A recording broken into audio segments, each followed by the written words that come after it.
Rather than resist Chinese rule, the Dalai Lama attempted to make the 17-point agreement work.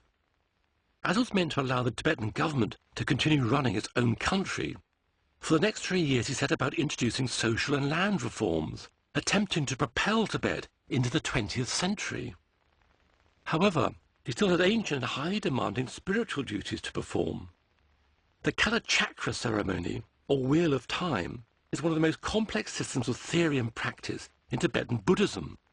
The 17-year-old Dalai Lama was initiated into this tantric tradition in front of hundreds of officials and monks at the Norbalinka Palace.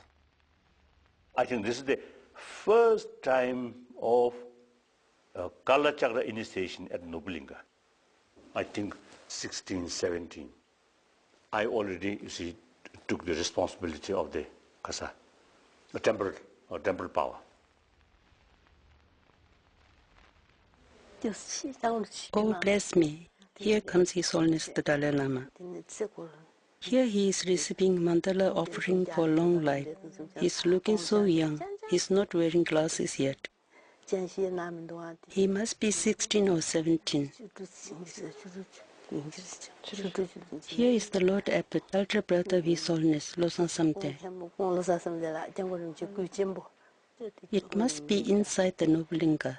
This is during the Kalachakra teachings. It looks like the people are throwing scarves forward to request the teachings after the mandala ceremony. You would say prayers, then everyone would throw scarves forward. It was what everyone did in Tibet, but these days His Holiness discourages it. In 1954, the Dalai Lama received an invitation from the Chinese to go to Beijing. Most Tibetans were against the idea, fearing for his safety.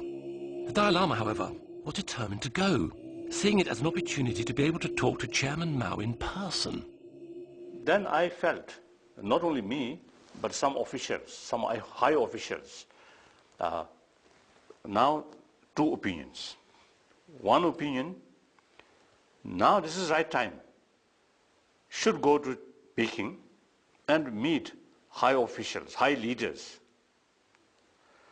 Then some very much reluctant, very much against. I think out of fear. And my own opinion is, now better go there.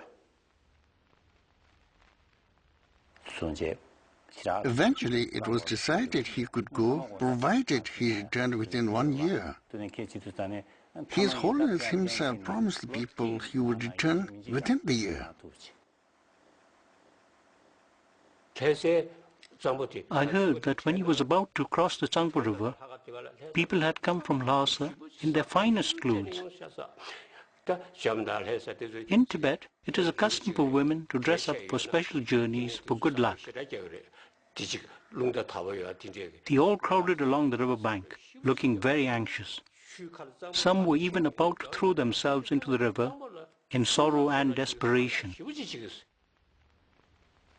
Now this is the, actually, you see, departing Lhasa to China. I think this one. You know, I like missions or these modern things. So I love, you see, to see, to visit China.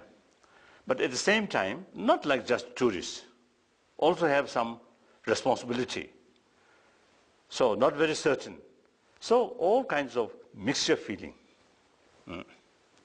Some hopes, some doubts, some fears, some, undecisive, like that. And also some excitement. The Dalai Lama attended the first National Chinese People's Congress, which included 10 seats for the Tibetan delegation. He was impressed by Mao and felt a great affinity with many of the egalitarian principles of communism. However, at their last meeting, Mao wasted no time in giving his true opinion of Tibet and its future under Chinese rule. As the Dalai Lama left, Mao turned to him and said, "Religion is poison." The Dalai Lama returned home. News reached him that the Chinese authorities in eastern Tibet were confiscating lands belonging to monasteries and redistributing them amongst themselves. The situation deteriorated. Fighting broke out between the Chinese army and Tibetan freedom fighters, and refugees began pouring into Lhasa. In the midst of this tense atmosphere, the Dalai Lama still had to take his final monastic exams, the main focus of which were public debates.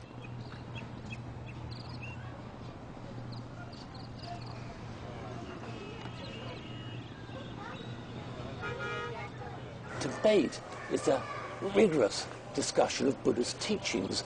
Everything is challenged.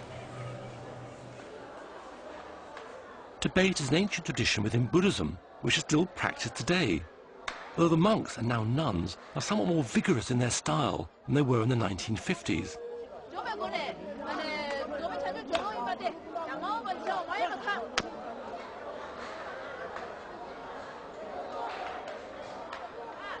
These monks are arguing over their personal interpretation of Buddhist texts. The skill is in arguing and using logic and your own analysis to back up your points. They are punctuated with claps to the hand. The respondent must then reply.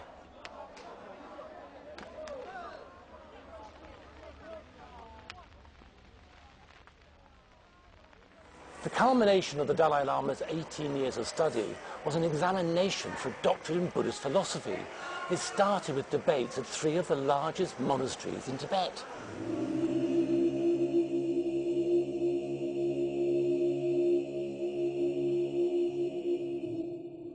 Drepung Monastery had 10,000 resident monks. 8,000 of them were squeezed into the square to see the Dalai Lama as he arrived with his retinue to take his first exam.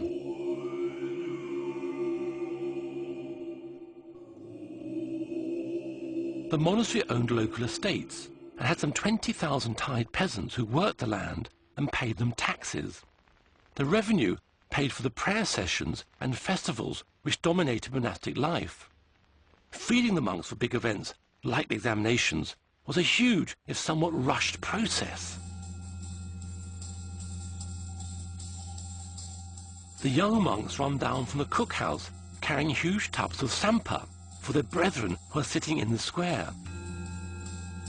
Sampa is roasted barley flour mixed with yak butter, tea or water to make dough.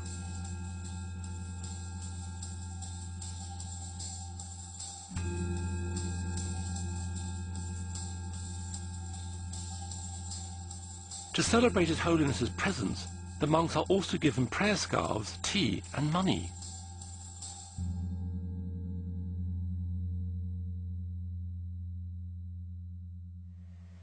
I'm somewhere here, somewhere among these, the second row or third row I should be.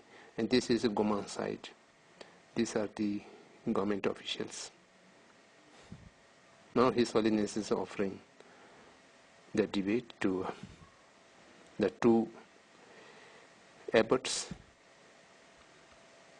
During his early life, he had to go to China, and he had to go to India, and he had so many things to attend. So then he did not have time to study. Oh, now this about top scholar, Mongolian, and also when he asked question very rapidly. So a bit more nervous. So I had little opportunity to think how to trick to him. One top scholar, you see, very rapidly, you see, putting question, then no time, you see, how to pretend or how to defend like that. So now this is my turn, debate. Of course, we have received a lot of teaching from His Holiness, and we know he is a very great scholar. But he was not joined in the monastic debate. We thought he may not be very sharp in the in the debate. But for the first time, we saw when he was examined by the abbots, he was brilliant and absolutely sharp